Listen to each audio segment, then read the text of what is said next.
noches, licenciada. Buenas noches. Voy a compartir la pantalla.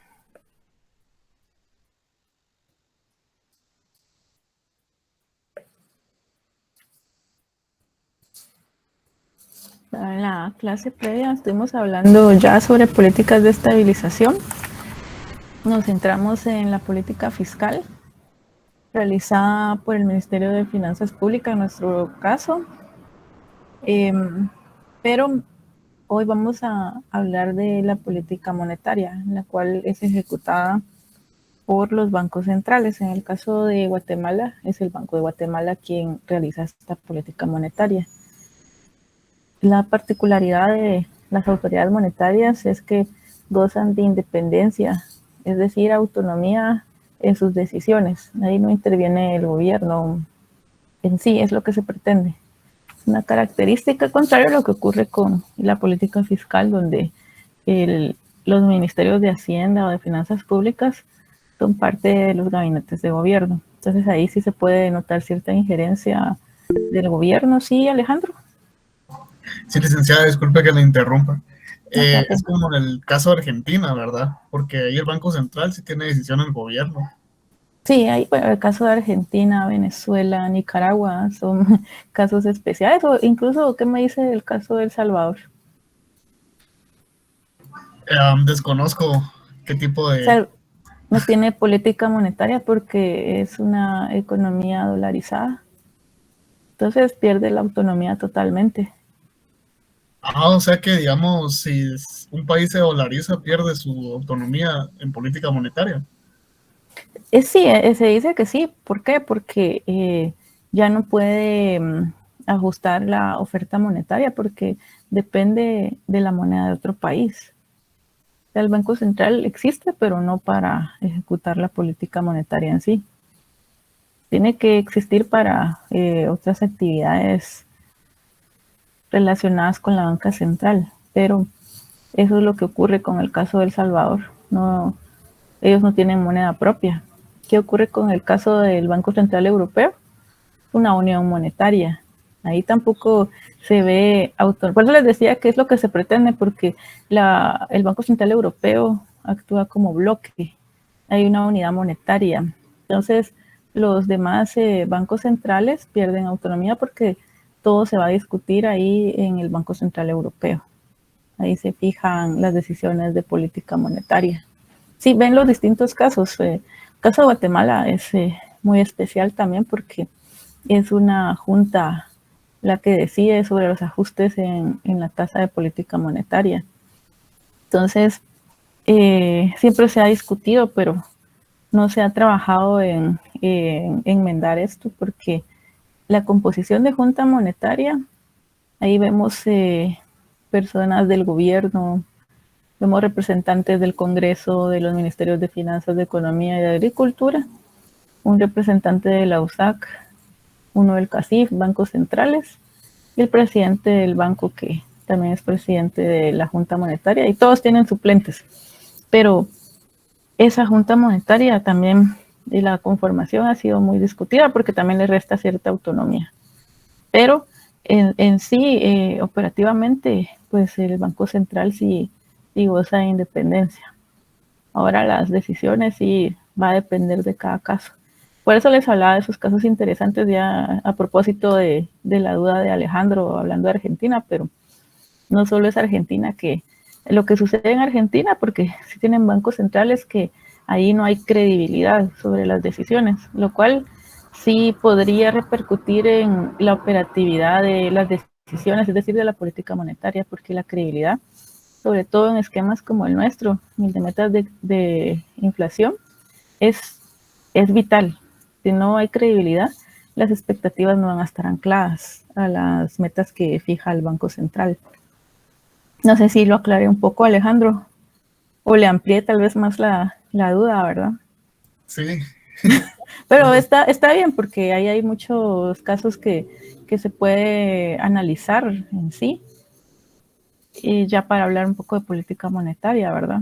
Que es de lo que vamos a hablar hoy, pero sí, hay temas de investigación ahí, que por cierto, más adelante vamos a hablar del ensayo antes de entrar al receso de Semana Santa, porque Yo quiero elegir algunos ensayos para publicar en la nueva revista de la facultad, que no sé si ya vieron en Facebook, ya se lanzó prácticamente.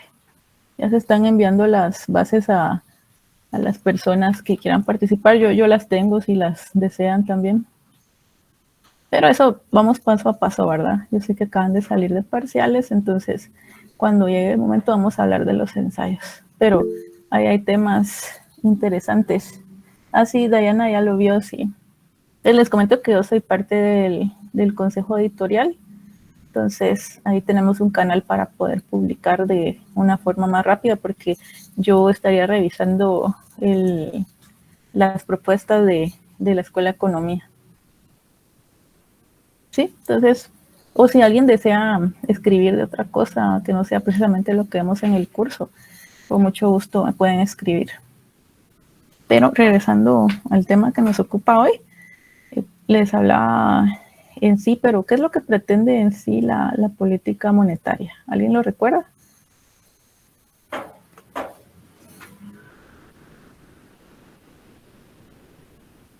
¿Alguien recuerda cuál es el objetivo de la política monetaria? Lo veíamos, lo mencioné en clases previas, pero solo lo mencioné.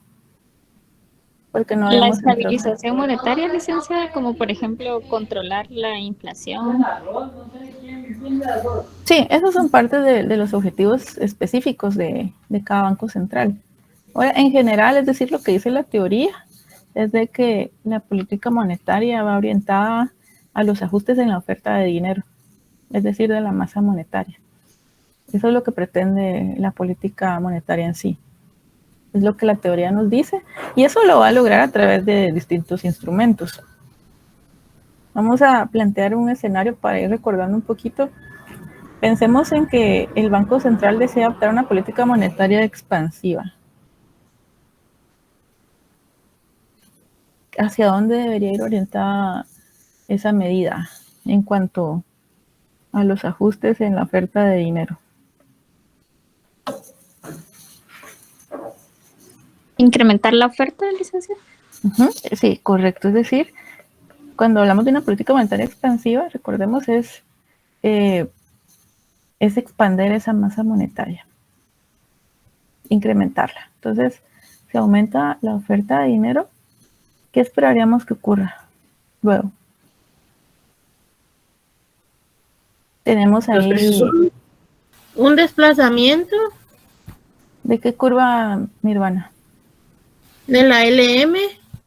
¿Hacia dónde?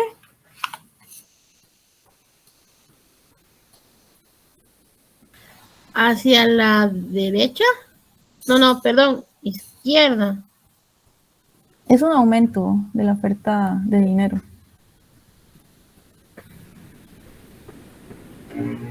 Creo que sería así como para arriba, pero es que no sé si es izquierda o derecha. Bueno, si me dice arriba, yo lo visualizo más hacia la izquierda. Sí, o sea, yo diría que se moviliza como yendo para el... Usted dice así. Uno, exacto. ¿Los demás están de acuerdo?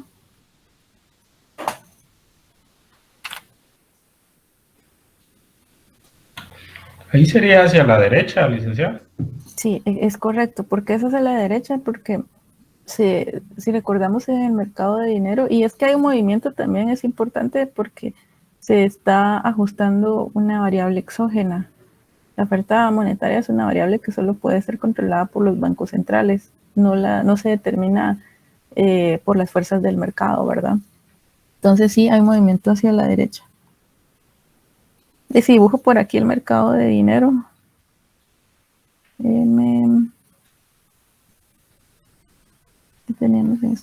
teníamos la demanda, solo para que Nirvana se quede tranquila.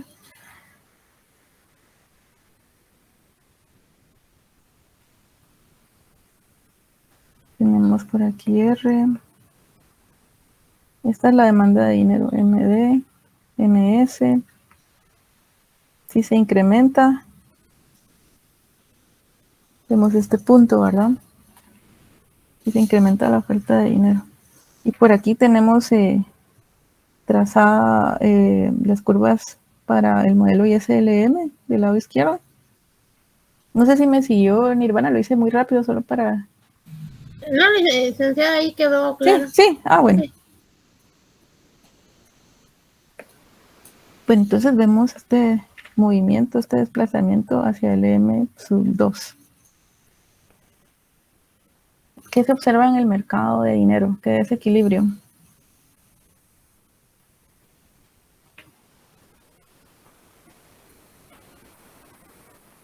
¿Qué desequilibrio?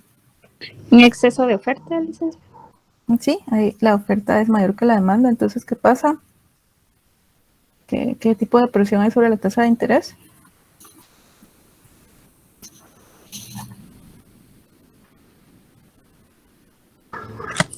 Que es más baja. Sí, la tasa de interés cae porque la demanda de dinero es menor.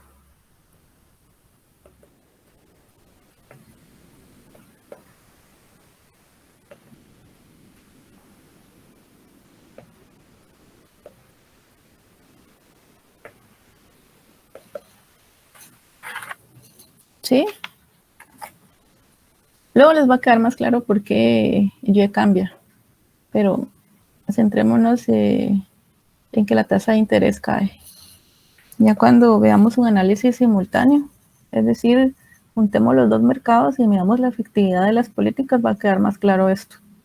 Pero ahora voy paso a paso por las complicaciones que puede generar la matemática. Entonces, por eso no se lo suelto de una vez. Pero esto también se puede medir como lo hicimos en el caso del mercado de bienes cuando analizábamos la política fiscal. Entonces, podemos medir qué tan efectiva es la política monetaria. Y para ello, primero, el primer paso es recordar que el equilibrio en el mercado de dinero se da cuando se produce esa igualdad entre oferta, que la tenemos del lado izquierdo de la igualdad, y demanda, que la tenemos del lado derecho de la igualdad. Estoy usando las mismas funciones que traíamos desde antes, es decir, el mismo modelo, pero ya sabemos que esto es así porque así partimos con este diseño del modelo, pero no necesariamente es un modelo estándar, ¿verdad? Entonces, ¿qué tenemos por acá? ¿Qué dijimos que era esto? Porque dijimos que la demanda de dinero es la suma de los motivos para demandar dinero establecidos por Keynes, ya que esta es un modelo keynesiano. ¿Qué es lo que le puse el corchete? ¿Se recuerdan? Motivo de transacción, ¿Y el otro? LR. especulación. Exacto, muy bien. Entonces ahora corresponde para poder empezar a pensar en medir el efecto de la política implementada, despejar para R para que sea más fácil la medición. Y eso ya lo habíamos hecho antes. ¿Cómo nos quedaría R entonces?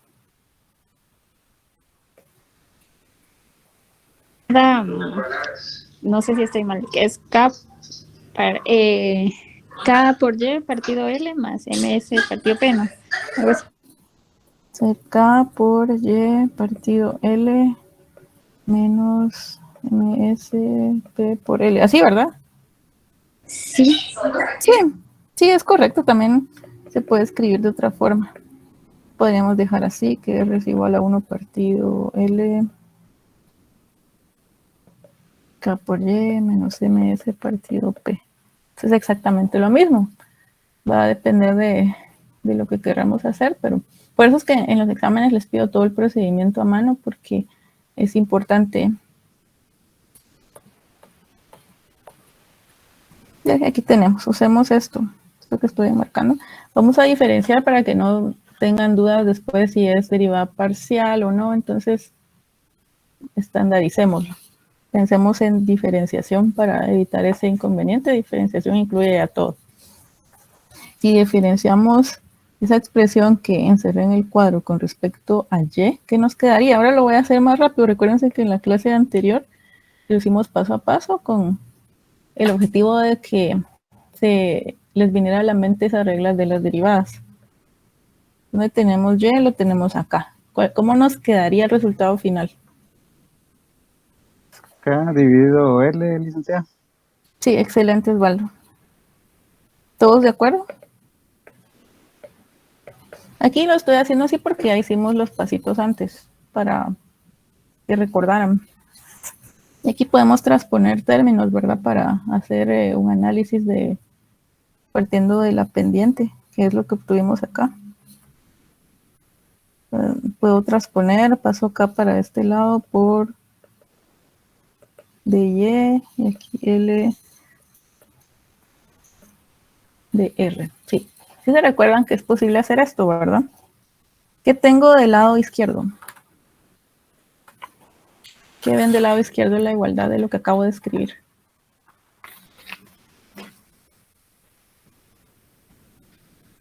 ¿Qué tiene a la Y, licenciada?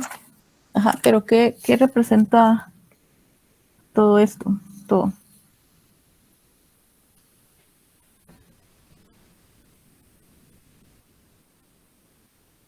Osvaldo, tal vez usted lo ve. Puede ser transitiva una y la otra expansiva. Sí, exacto. Quiere decir que del lado izquierdo tengo el motivo transacción y del lado derecho tengo el motivo especulación. Algo así me quería decir, ¿verdad, Osvaldo? Sí, exacto. Sí, entonces eso es lo que vemos ahí. Entonces, transponiendo términos, a partir de la pendiente encontramos eso. Por eso les recordaba los motivos transacción y el motivo especulación, porque si ven esa expresión que tenemos en pantalla, la que acabamos de obtener transponiendo términos, ahí se puede ver que dado K, un aumento de la renta elevaría la demanda de dinero por motivo transacción, ¿verdad? Tal como lo hemos visto. Esto dada la oferta real de dinero. ¿Sí? ¿Sí les hace sentido?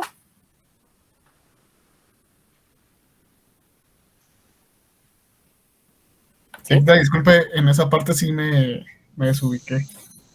Bueno, esto lo veníamos diciendo antes. Dado K, recordemos que es L. Recordemos que es L. ¿Qué les dije que era L?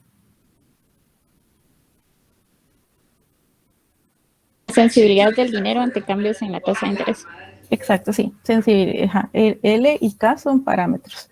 El caso de L está determinando la sensibilidad de la demanda de dinero ante cambios en la tasa de interés. K está determinando la sensibilidad de la demanda de dinero ante cambios en Y.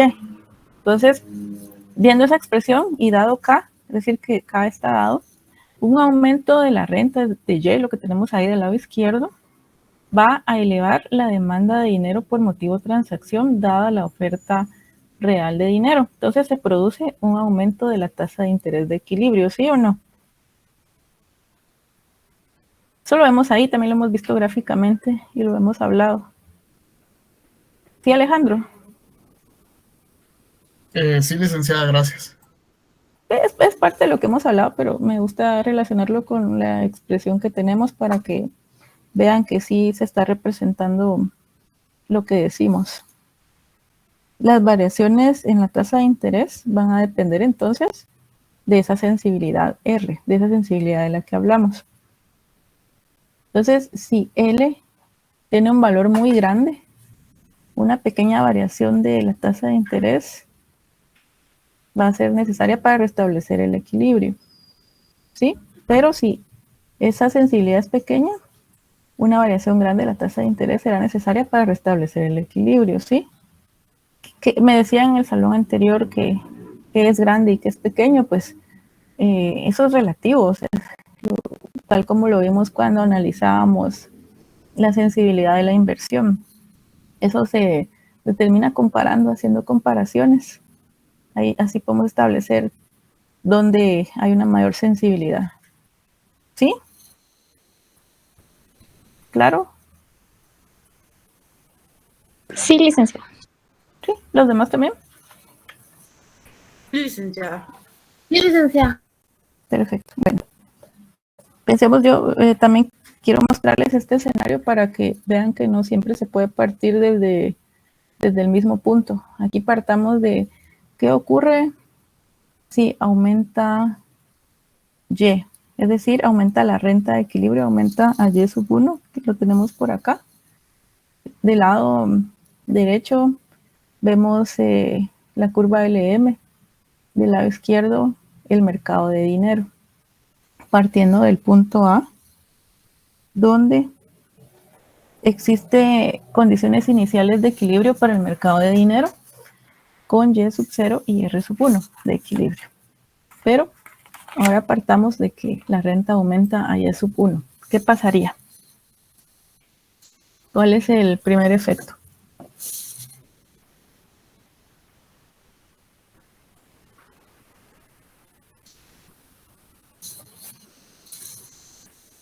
Estamos hablando del mercado de dinero, ¿verdad? Por eso solo tracé la curva LM. ¿Alguien recuerda qué pasa si aumenta la renta en la economía?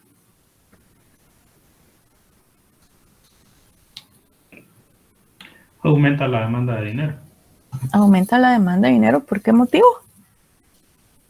El motivo transacción, ¿verdad? Entonces, ¿qué pasaría en el mercado de dinero? En esta gráfica que vemos del lado izquierdo.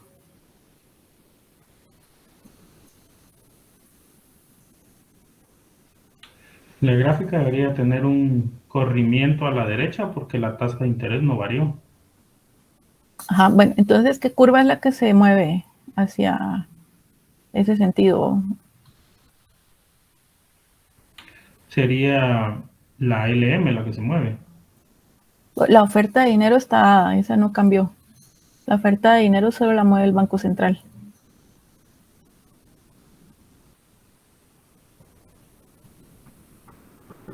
Bueno, si la renta aumenta Licenciada, disculpe, hay ¿Sí? como como si aumenta la renta, hay como que un desplazamiento a lo largo de la demanda, ¿verdad?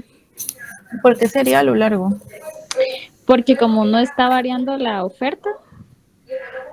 Ah, bueno, pero ese es en el caso de la LM, Uh-huh. cuando es a lo largo. Pero sí, bueno, pensemos, ya sé por dónde va. Pensemos primero en la gráfica del lado izquierdo. Uh-huh. Sí, ¿qué pasa en la gráfica del lado izquierdo, María Isabel? Bueno, déjame ver. Sí, porque ahí lo tiene, pero quería empezar antes con el mercado de dinero sin Nirvana. Licenciada, ¿existiría un movimiento hacia arriba en la LM? Por lo tanto, ¿subiría la tasa de interés? ¿Y qué pasa primero en esta gráfica? En la primera, en la del lado izquierdo, la del mercado de dinero. ¿Qué pasaría ahí? Aumentó la renta, aumentó la demanda de dinero por motivo de transacción. ¿Qué curva se mueve? Ahí tendría que moverse la curva azul. Uh-huh. ¿Hacia dónde? Hacia la derecha. Exacto. Hay un aumento de la demanda, entonces eso ocasiona un desplazamiento de la curva de demanda de dinero hacia la derecha, como lo dice Oscar. ¿Sí? Ahora sí, María Isabel. La oferta está dada. Recordemos que como la oferta está dada, ¿qué pasa? O sea, hay entonces un desequilibrio en el mercado de dinero ahora, ¿verdad? La oferta, les decía, solo la puede manipular el Banco Central. No hay ninguna acción en este momento orientada a modificarla. Entonces, el nuevo punto que se alcanza es el punto B. María Isabel, ¿sí? ¿Me iba a decir algo? No, licenciada, continúe, disculpe. No, sí, no. Entonces, hay un desequilibrio ahora porque la oferta se mantiene constante, no cambia, la demanda aumenta. ¿Qué pasa con la tasa de interés?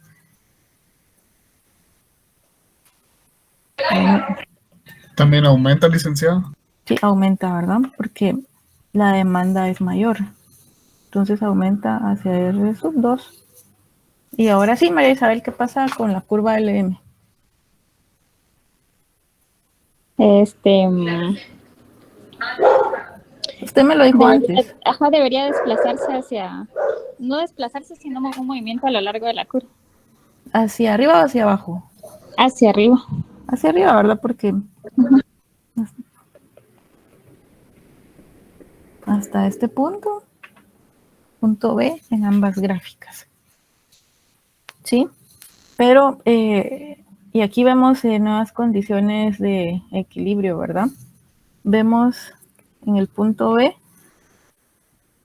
un nivel de equilibrio para Y sub 1 y para la tasa de interés R sub 2.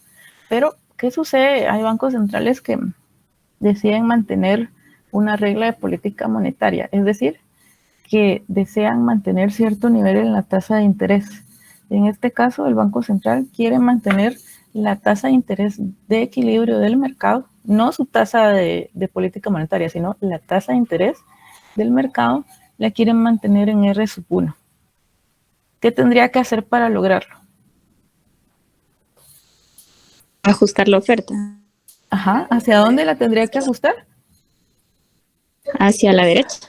Sí, es decir, exacto, tendría que ajustarla y al aumentar la oferta de dinero, tendría que observarse un desplazamiento de la curva de oferta monetaria hacia acá. ¿Sí? Alcanzando el punto. Perdone una ¿Sí? duda. ¿Sí, Nirvana? Eso quiere decir que, digamos, ahorita ya que intervino el Banco Central, ahí sí se puede mover la oferta de dinero porque solo ellos son los entes encargados de poder realizarle un movimiento, un desplazamiento. Sí, sí. Gráficamente se ve ese movimiento de la curva de oferta monetaria. Eso cuando lo trasladamos a una gráfica, pero lo que hace el Banco Central es, el Banco Central dice, bueno, nosotros queremos mantener no un nivel de tasa de interés tan alto como R sub 2, sino que queremos reducirlo, queremos mantenerlo siempre en R sub 1, la tasa de equilibrio, ¿verdad? Entonces lo que hacen es, bueno, entonces como tenemos cierto nivel para la demanda, para lograrlo tenemos que aumentar la oferta de dinero. Eso es lo que se hace. Solo el Banco Central puede modificar la oferta monetaria. Está dada, por eso es que la manejamos como una variable exógena en el modelo, porque es así, no la puede ajustar nadie más. Entonces, ¿qué pasa del lado derecho? Se llega al equilibrio, licenciada. Nuevamente. Pero ¿qué pasa? No se ve afectada la curva LM. No, porque si digamos que el punto C regresaría otra vez, o sea, bajaría la tasa de interés al punto A, como Ajá. inicialmente estaba. Vamos a ver, Oscar. Licenciada, ahí sí se realizaría un movimiento porque se cambió la oferta de dinero. Sí, es decir, un desplazamiento de la curva LM, ¿verdad? Correcto. Hacia LM sub 2.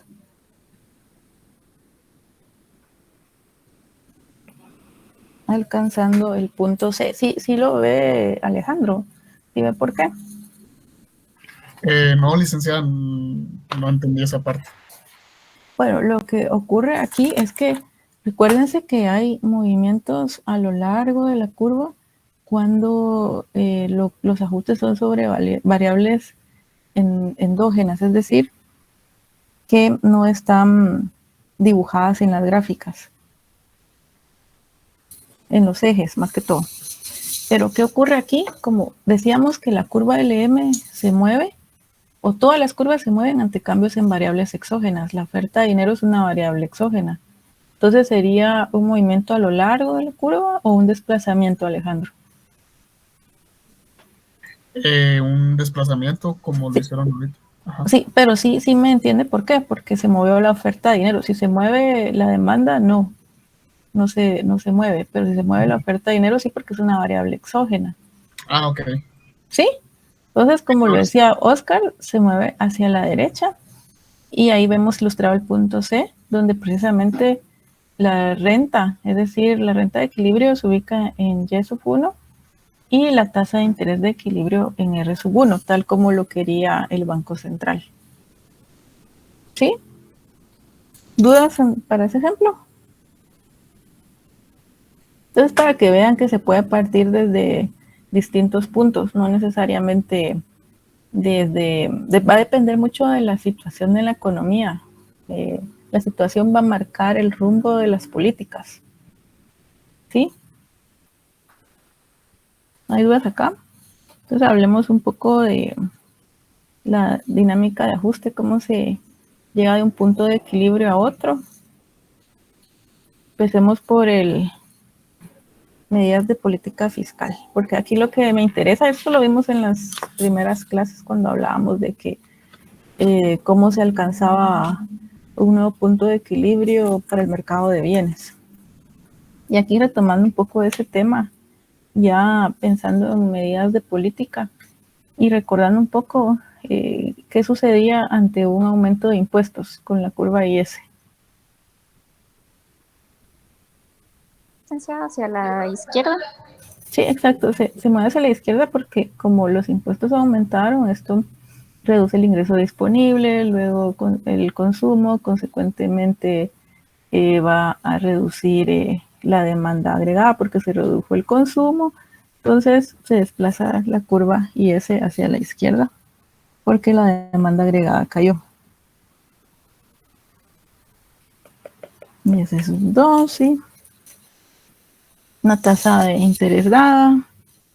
Entonces, como cae la demanda agregada, también cae la oferta en el mercado de dinero, cae Y hacia Y sub 1. Tenemos un nuevo punto de equilibrio, llamémosle B. ¿Cómo dijimos que se da este movimiento de A hacia B? Tal vez alguien por ahí lo recuerda. ¿Cómo se da esa dinámica de ajuste? ¿Alguien lo recuerda? Es de las primeras clases, tal vez ya se olvidó un poquito.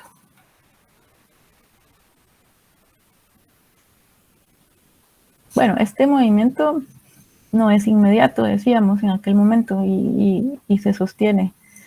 Es decir, que pasar de A a B no se produce de la noche a la mañana. Las variaciones en la producción, es decir, en Y, se ajustan despacio a las variaciones en el mercado de bienes. Estamos hablando de la curva IS. Entonces, la producción, en este ejemplo, va a disminuir lentamente. Va a pasar de A hacia B de una forma lenta. ¿Sí lo recordaron? Sí, licenciada. Bueno, eso para el caso de el mercado de bienes. Pero ¿qué pasa en el mercado de dinero? ¿Qué dijimos que pasa ante una contracción monetaria? ¿Qué pasa con la curva LM?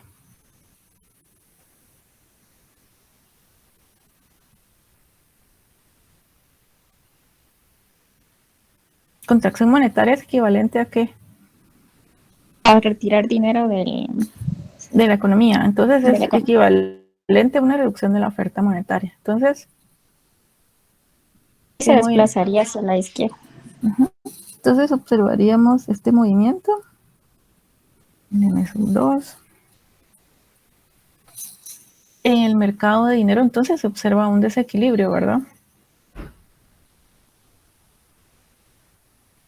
Se redujo la oferta de dinero, pero entonces, ¿qué desajuste vemos ahí?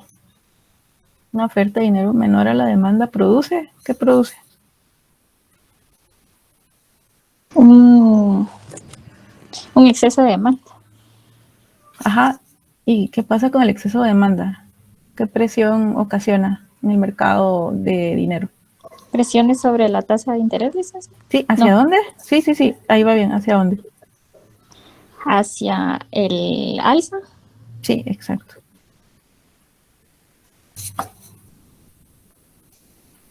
Entonces la tasa de interés aumenta. ¿Cómo se da este incremento? Pasar de R sub 0 a R sub 1.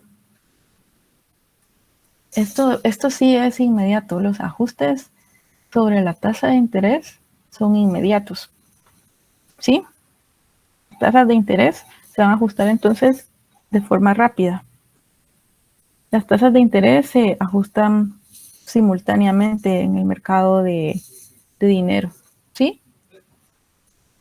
¿Por qué? Porque los mercados financieros son más sensibles. ¿Sí, María Isabel? Una consulta, cuando hacen esos ajustes, digamos, los efectos sí serían como en el no largo plazo, pero tal vez sí tomaría un tiempecito ver los efectos de esa política, aunque el ajuste sea inmediato.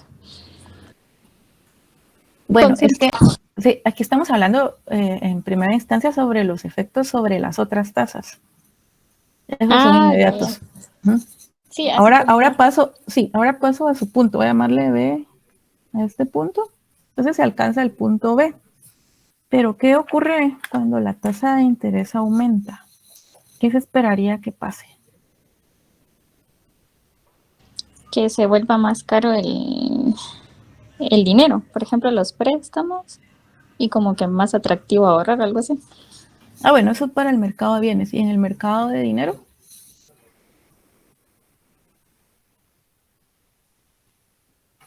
Si la tasa de interés aumenta, ¿cuáles serían nuestras decisiones? Siempre pensando en un nivel macro, por supuesto.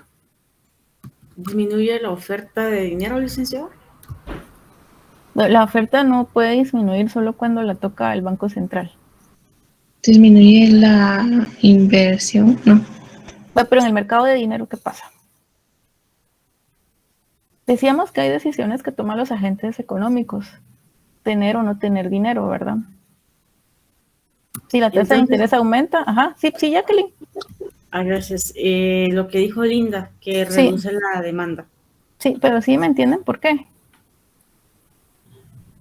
Sí, porque si hay más, si la tasa de interés incrementa, digamos, la gente tiende a guardar el dinero, entonces hay menos demanda del uso del dinero, o sea, hay menos transacciones. Ajá, bueno, si la tasa de interés aumenta, ¿sería atractivo comprar un bono del gobierno, por ejemplo? Sí, correcto. Entonces, por eso es que se reduce la demanda de dinero. Entonces, si se reduce la demanda de dinero, ¿qué ocurre ahora? Se reduce el ingreso. Ajá. Vamos a ver. Se reduce el ingreso, pero bueno, pensemos en cómo se reduce Y, que es el ingreso. ¿Cómo dijimos que son los cambios en Y? Pasar de un punto a otro. Ahí Esos son sí ya lentos. son lentos. Ajá, entonces ven ahí, voy a dibujar la curva LM para que me sea más fácil ver ese movimiento. La curva Y, esa es la curva.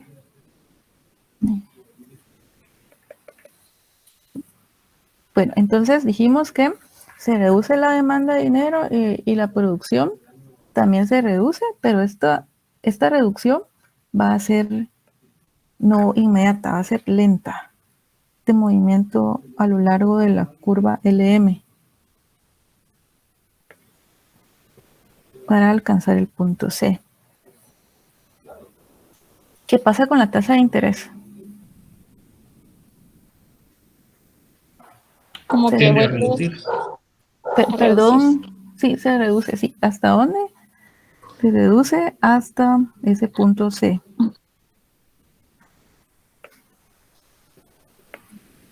R sub 2.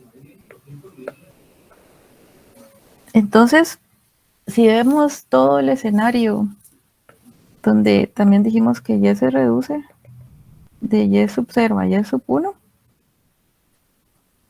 en sí, todo este resultado para C no va a ser inmediato, ¿verdad? El resultado inmediato es el traslado del ajuste sobre las tasas de interés. Las tasas de interés se van a ajustar inmediatamente, pero no la producción, es decir, Y es más lento. Ahí ya se pueden ir formando una idea de cómo van operando los mecanismos de transmisión de la política monetaria. Por eso es que siempre se habla de los rezagos sobre la producción. ¿Sí me explico? Sí, licenciada. ¿Qué es lo que se está viendo ahora, verdad? Se está viendo mucho eso. De hecho, Alejandro, que sigue los mercados bursátiles, ¿qué pasó hoy en los mercados bursátiles?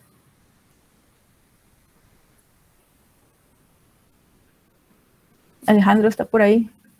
Sí, licenciada, aquí estoy. ¿Qué pasó hoy con las bolsas? ¿O no lo vio hoy? No lo vi. Bueno, hoy pasó algo interesante porque recuérdense que las bolsas son muy especulativas. Entonces hoy el presidente de la Reserva Federal, Jerome Powell, habló sobre la orientación de la política monetaria en Estados Unidos y dijo que las tasas de interés van a permanecer, van a tener ajustes o niveles más altos de los que se esperaba anteriormente. Es decir, la tasa de interés de política monetaria va a ubicarse en un punto más alto del que se había anticipado. Y esto generó volatilidad en los mercados. De hecho, las bolsas cayeron. ¿Por qué? Porque, y hablamos en el salón anterior, alguien tenía duda sobre qué es el endurecimiento de la política monetaria, porque se hablaba en el documento del Fondo Monetario Internacional, si se recuerdan. Entonces, ¿alguien de aquí tiene alguna idea de a qué se refiere el fondo cuando habla de endurecimiento de la política monetaria? Como los ajustes que hace, como se depende de los ajustes que haga Estados Unidos en la tasa de interés líder, ¿verdad? Sí, en Estados Unidos la tasa de interés objetivo de fondos federales, así le llaman a la tasa de referencia. Pero, ¿alguien más por ahí quisiera opinar? ¿No? Ligda, yo creo que es cuando endeudarse sale más caro, ¿verdad? Sí, exacto. Es cuando el endurecimiento exacto apunta a eso, a alzas en las tasas de interés. Es decir, que estamos viviendo todavía el proceso de normalización de la política monetaria, pero ahora un proceso muy restrictivo. Es decir, que para que la inflación se ubique alrededor de los objetivos de los bancos centrales, hay que seguir incrementando la tasa de política monetaria de cada banco. Entonces, estas alzas, como se han realizado varios ajustes con magnitudes muy altas, o sea, es una política monetaria muy agresiva. Entonces, a eso se le llama endurecimiento de las condiciones financieras internacionales porque va a restringir el crédito.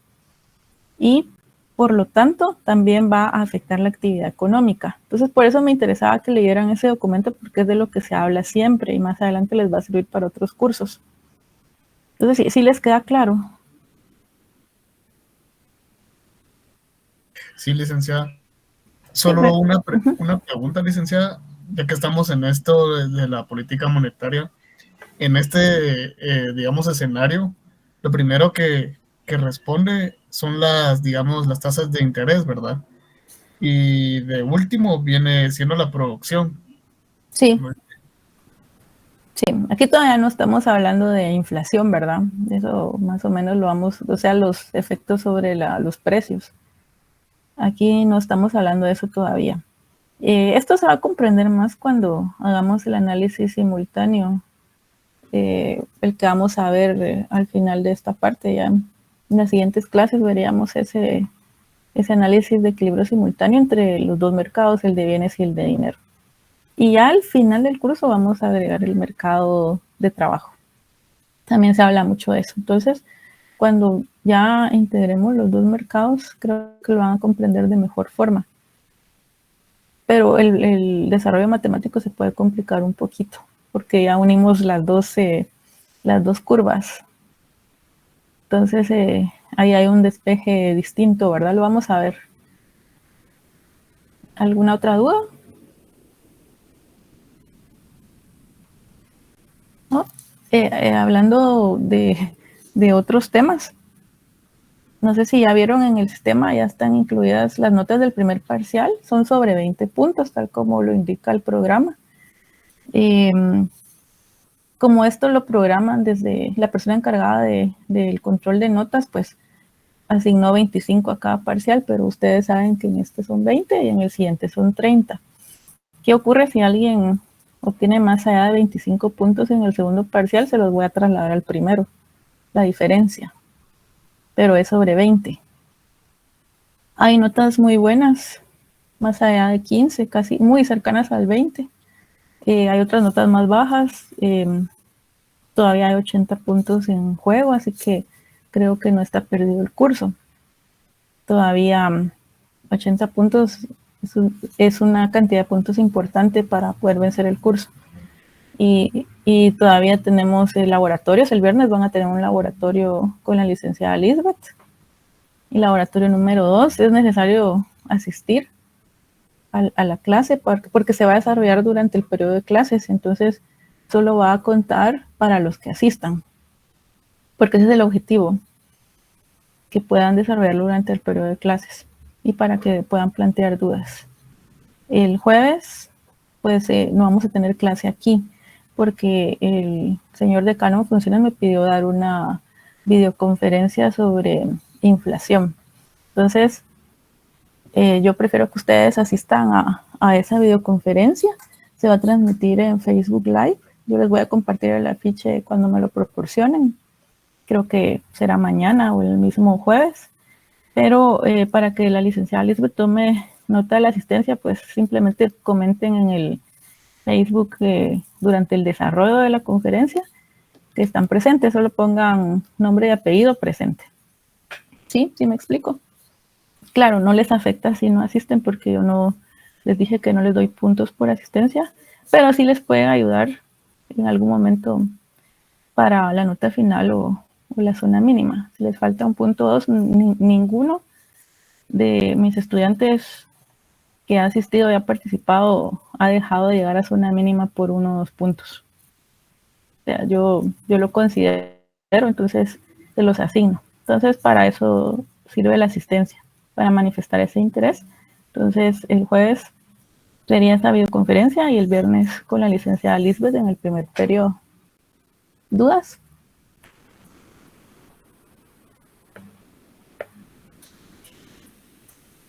Solo una pregunta, licenciada, que me está fallando un poco el internet. ¿Qué día es lo de FEI? El jueves, pasado mañana, a las 6. Yo les voy a compartir el afiche de todos modos, no se preocupen, pero lo mandan muy tarde. Ah, ok, sí, me imagino. Sí, lo que pasa es que estaba fallando y no se me entrecortaba. No tenga pena. Gracias por preguntar, Oscar. ¿Sí, Alejandro? No, licenciada, le iba a decir que no tenía dudas. Va, perfecto, sí. Ahorita sí estaba muy atenta, entonces vi que encendió el micrófono. Bueno, entonces, si no tienen más dudas o comentarios. Rigda. Sí, Nirvana. Disculpe, ¿será que usted no me da unos 2 minutos de su tiempo cuando termine el periodo? Cuando se salgan todos, ¿está bien? Entonces les deseo feliz noche a todos. Me ven el jueves. Gracias, licenciada. Feliz noche. Buenas noches.